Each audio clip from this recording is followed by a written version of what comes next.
आज कौमी असम्बली को चलाने के लिए एक कमेटी बनाएगी जिसको मैं हंगामा रोक कमेटी कहता हूँ कि किसी न किसी तरीके से तमाम जमातें इकट्ठी हों और एक कमेटी के अंदर बैठ के फैसला करें कि कौमी असम्बली को कैसे चलाना है। साथ ये भी बात हुई कि आपको एक चार्टर ऑफ पार्लियामेंट बनाना चाहिए। हमारा तो ख्याल है कि तमाम चार्टर्स जो हैं वो पार्लियामान बनाती है, पार्लियामान को चलाने के लिए भी चार्टर बनाने की ज़रूरत है।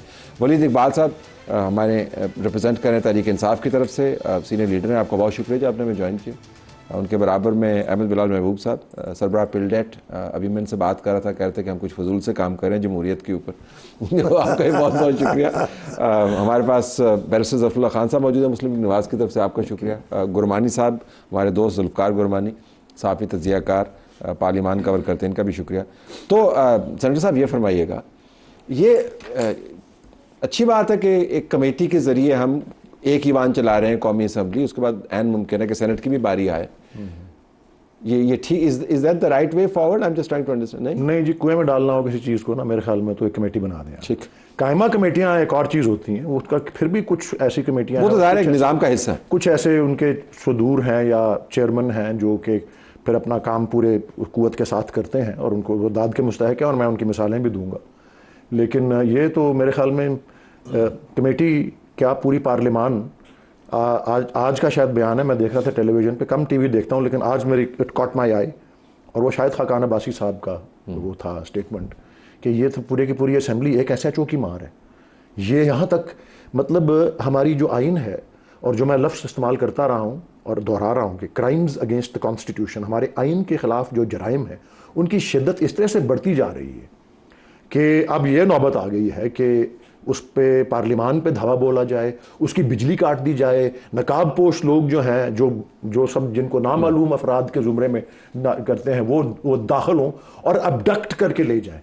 ये नामालूम अफराद की तनख्वाहें जो हैं ये टैक्स पेयर्स के मनी से नहीं जाती।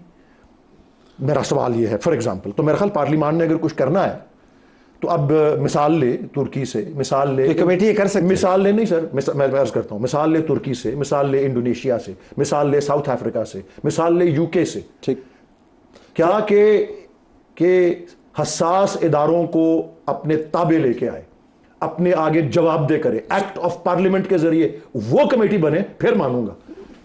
ऐसी कमेटी बननी चाहिए। मैंने तो नहीं बनानी। नहीं, हम तो ज्यादातर मैं ही कह रहा, हिदायत के लिए हमने आपसे रब्ता किया। जी, मैं मतलब ज़रा बदला संजीवी हो बात ये है कि यही पार्लियामान है, उसने अपने मामलात, बहुत अच्छे दोस्त हैं हमारे यार सादिक साहब, शरीफ आदमी हैं, उन्होंने ज़ोर से कमेटी बनाई। कमेटी में तमाम पार्टियों वाले हैं। पार्लियामान मेरी सावरन है, खुदा की सॉवरेनिटी मुझे मिली है, मैंने पार्लियामान को मुंतखब कर दी है। मेरा आइन मुझे ये कहता है, पार्लियामान बैठती है कमेटी या उठ खड़ी होती है, ये उनका मसला है। वो क्या फ़ैसला करते हैं मुझे उसके सामने साथ झुकाना है।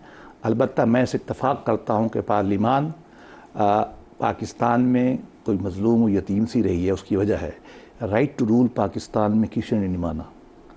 ना वकील अवाम का राइट मानते हैं, ना मौलवी साहब मानता है, ना अशराफिया मानती है, ना सिविल्स, कोई भी नहीं मानता। लेकिन ये राइट टू रन के लिए ये बेसिकली राइट टू रूल नहीं, राइट टू रन है, मतलब हमने चलाना कैसे। असल मसला तो वही है ना जी। अगर पीपल्स, एक छोटी मिसाल, मुझे पता है शायद ये बुरा हुआ, और कम अज़ कम ये बात तो है कि कमेटी बनाई, सस्पेंड किए यार सादिक साहब। अभी मैं देख रहा था, मेरे एक दोस्त के ऊपर हमला करके पार्लियामान में आलिम दीन की पगड़ी ज़मीन पे गिराई गई।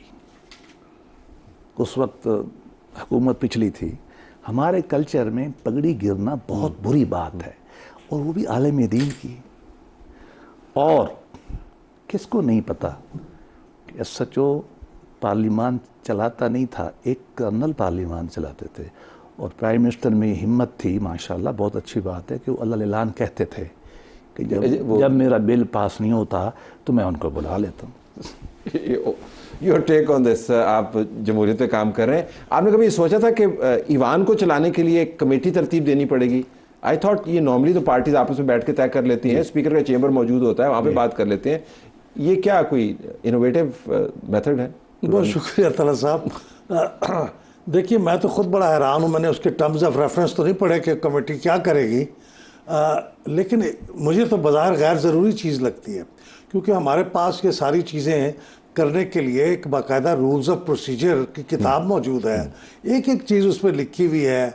मसलन ये कि असम्बली के प्रिसिंक्ट से किसी असम्बली के मेंबर को गिरफ्तार नहीं किया जा सकता। बिल्डिंग तो बाद की बात है, मतलब ये कि उसकी चारदीवारी के अंदर किसी को नहीं किया जा सकता। इवन लॉजेस भी, लॉजेस के बारे में ज़रा मशकूक है, वो उसका हिस्सा नहीं है, प्रिसिंक्ट का हिस्सा नहीं है। ठीक है। लेकिन इसके बावजूद कमेटी अगर बनाना मकसूद है तो मुझे नहीं समझ आता कि वो कौन सा नया ग्राउंड ब्रेक करेगी और क्या करेगी।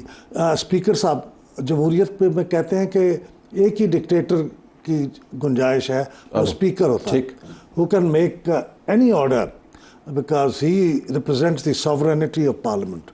तो अगर इक़दामात करने हैं तो स्पीकर साहब के पास इख्तियारात भी मौजूद हैं, इतना बड़ा अमला भी मौजूद है, इंक्वायरी भी उन्होंने एक ऑर्डर कर दी हुई है। तो मैं नहीं समझता कमेटी क्या करेगी। और ये चार्टर ऑफ पार्लियामेंट, ये असल में वो चीज़ें हैं जिससे ये लगता है, ये एहसास होता है, दिल को इत्मीनान होता है कि कुछ हो रहा है। जो चीज़ें मौजूद हैं लिखी हुई। आपने मेरा जुमला उचक लिया, पता नहीं क्या आप सोच, मैं भी यही सोच रहा था कि जब ये डंग टपाव किस्म के काम होते हैं कि ये वक्त गुजर जाए, किसी लोगों का एहसास होता है कुछ हो रहा है। बड़े अब हम ब्रेक के बाद वापस आएंगे, गुरबानी साहब से पूछेंगे कि क्या वाकईतन वहाँ पे सेंटीमेंट ये था कि किसी तरीके से ये फेज़ गुजर जाए जिसके ऊपर आपने एतराज़ उठाए, जिसका आपने माजी का हवाला दिया और जिसके ऊपर आइनी तौर पर जिसकी रिडेंडेंसी को आपने हाईलाइट किया, वाकईतन इसकी यही वजह है या कुछ संजीदा मामला है?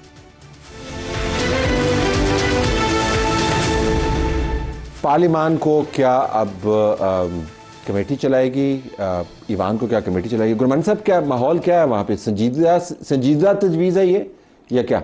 सर कमेटी से हटके अगर आज कौमी असम्बली का इजलास देखें, सेनेट का देखें, वैसे जब गिरफ्तारियां हो रही थी तो मेरे जहन में भी ये सवाल था कि सारे कौमी असम्बली के मेंबरान क्यों गिरफ्तार हो रहे हैं, सेनेटर क्यों नहीं गिरफ्तार हो रहे, क्योंकि वहाँ पे सेनेट का इजलास भी था और कौमी असम्बली का इजलास भी था और एक ही वक्त में मेंबरान वहाँ पे मौजूद भी थे। लेकिन जिनको गिरफ्तार, यहाँ तक कि कोई अगर आमिर डोगर साहब बाहर आके पूछ भी रहे थे ना गिरफ्तार किन को करना है, तो उनको भी नहीं बताया जा रहा था। जो आ रहा था उनको भाई किन को गिरफ्तार करना है किन को नहीं, वो उनके जहन में था। लेकिन बुनियादी तौर पर सर ये सवाल ये है, अगर मैं आपसे सवाल पूछूं या बैरिस्टर साहब से, क्योंकि मुस्लिम लीग नवाज के साथ डायरेक्ट ताल्लुक है, मुझे एक हैरत ये भी हुई कि अयाज सादिक साहब ने जो जिक्र किया कि वो 2014 में भी मैं स्पीकर था, मुझे इस बात पे हैरत हुई कि तब नवाज शरीफ साहब वज़ीर आज़म थे, तब भी इस्लामाबाद के अंदर पुलिस थी, तब भी अपोजिशन में तहरीक इंसाफ थी, डी चौक पे बैठे हुए थे। तो ये जब वहाँ से निकलते थे तो पुलिस को गुल्लू बट करके इतना वो फेंटी लगाते थे, यहाँ तक SSP असमतुल्लाह जुनेजो को सामने तशद्दुद का निशाना था, लॉजेस में था, पार्लियामेंट के अंदर आते थे। तो क्या नवाज शरीफ साहब की तब हुकूमत अयाज सादिक जब स्पीकर थे तब वो इतने, और ये इस्लामाबाद की IG और तब की इस्लामाबाद की पुलिस इतनी ताकतवर नहीं थी कि पीछे तहरीक इंसाफ के लोग डंडे लेके घूम रहे थे, आगे ये सारी पार्लियामेंट और सारे जो थे, तब नवाज शरीफ साहब वज़ीर आज़म थे। और आज शहबाज शरीफ साहब इतने ताकतवर, आज की IG इतनी ताकतवर कि पार्लियामेंट के अंदर आके उनको गिरफ्तार करते हैं। तो सर ये मुझे पहले ये बताएंगे, आई एम श्योर नोट किया होगा, but let me go back to you. So आपने किसी न किसी तरीके से तो काम को चलाना है, एतराज़ात आपके अपनी जगह पर बजाय, but there is a whole history to it. Imran Khan साहब के बयान करने ने हवाला दिया कि जब हमारे पास कोरम पूरा नहीं होता था तो कर्नल साहब को हम बुला लेते थे, तो वो कोरम पूरा कर देते। रॉन्ग साइड ऑफ हिस्ट्री, और मैं कभी भी उसके सपोर्ट नहीं करूंगा, हमेशा उसकी मजम्मत करूंगा। और मैं ये भी अर्ज कर दूं कि मैं भी 6 साल सेनेट में रहा हूं, मुझे किसी करनैल वरनैल ने कभी फोन नहीं किया, मुझे पता था मेरी ड्यूटी क्या है। ठीक, तो जिनको अपनी ड्यूटी का नहीं पता, या जो लोग कोई सियासी यतीम जो आके PTI के खाते में डाल दिए थे, उनको काबू करने के लिए अगर ऐसी एलिमेंट्स की जरूरत थी, वो खिलाफे आइन और खिलाफे कानून तो था ही, उस वक्त भी खिलाफ था, आज भी खिलाफ है। लेकिन आज बहुत सी हदें और ज्यादा पार हो गई। मसलन मैं आपको ये, अभी आपने महबूब साहब के पास को मिसाल है, ये तो पूरी इन्होंने एनसाइक्लोपीडियाज लिखी हुई हैं ना, इनके पास को मिसाल है कि पाकिस्तान की तारीख में इस तरह से प्रीसिंक्ट्स में पार्लियामेंट के कोई दाखिल हुआ हो, और वो भी नकाब पोस्ट लोग दाखिल हुए हो, वो इदारे जो जवाबदेह हैं। CDA जो है वो बिजली और IS को करता है, बिजली काट दी है। मतलब ये किस तरह की एलिमेंट्स हैं जिनकी मैं कहता हूं कि हावी है इस तरह से कि ये क्या फेडरल मिनिस्टर्स और क्या नहीं, और SAPMs, ये क्या पिद्दी और क्या पिद्दी का शोरबा नजर आ रहे हैं आज। और स्पीकर असेंबली जो है वो ऐसे मतलब बेबस है। मैं तो कह रहा हूं, मैं मिसाल देना चाहता हूं कमेटी और कमेटी चेयरमैन की। मुस्तफ़ा नवाज खोखर सेनेटर रहे, फिर इस्तीफा दिया उन्होंने, ह्यूमन राइट्स की कमेटी के चेयरमैन थे। ही समन्ड फ्रंटियर कोर के इंस्पेक्टर जनरल, एक 3 स्टार जनरल थे, अल्लाह उनको गरीक रहमत करे, जनरल सरफराज।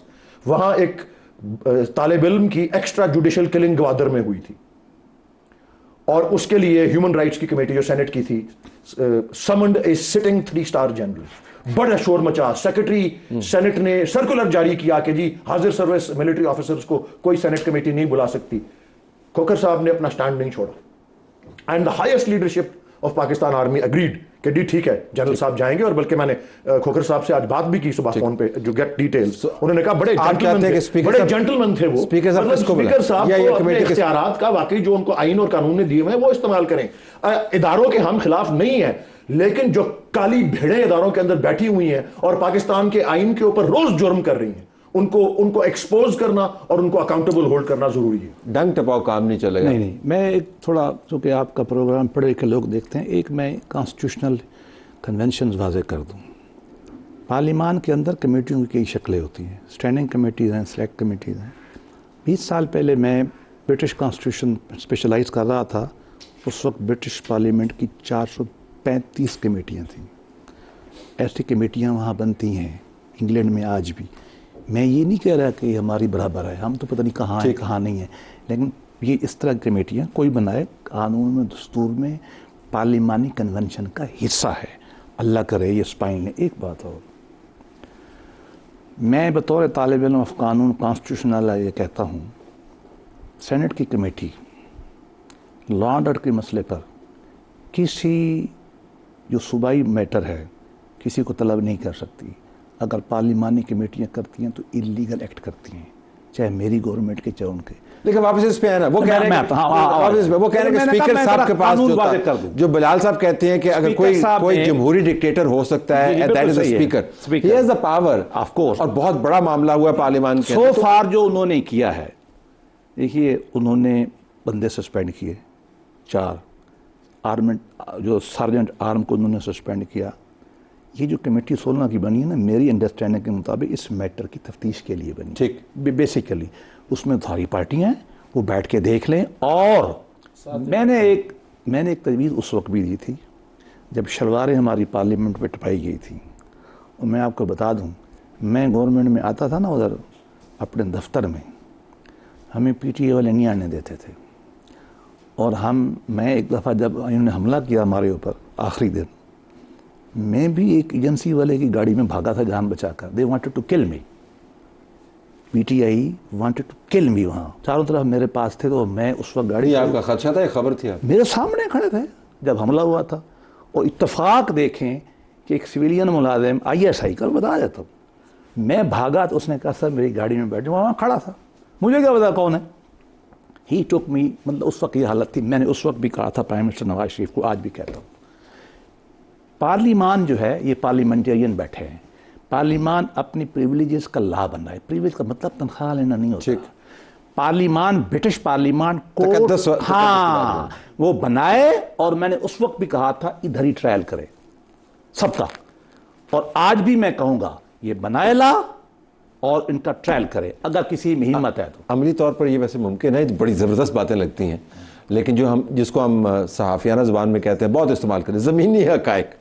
तो ये ज़मीनी हक़ाइक़ है, उसके पेश नज़र इज़ इट इवन प्रैक्टिकल या नहीं, ये जो बातें कर रहे हैं? मुझे नहीं लगता, ये जानतदारी की बात है कि नहीं लगता। वरना तो देखे ना, प्रिविलेजेस सारे उन रूल्स की किताब में लिखे हुए हैं। और फिर एक प्रिविलेजेस की कमेटी भी है, रूल्स एंड प्रिविलेजेस की कमेटी है, जिसका अगर कोई ब्रीच हो तो उस कमेटी के हवाले किया। मैं हैरान हूँ कि इतना बड़ा ब्रीच हुआ है पार्लियामेंट की एज अ होल प्रिविलेज का, तो उस कमेटी को क्यों नहीं इन्वोक किया गया कि नई कमेटी तख्लीक कर दी गई ताकि लगे कुछ हुआ।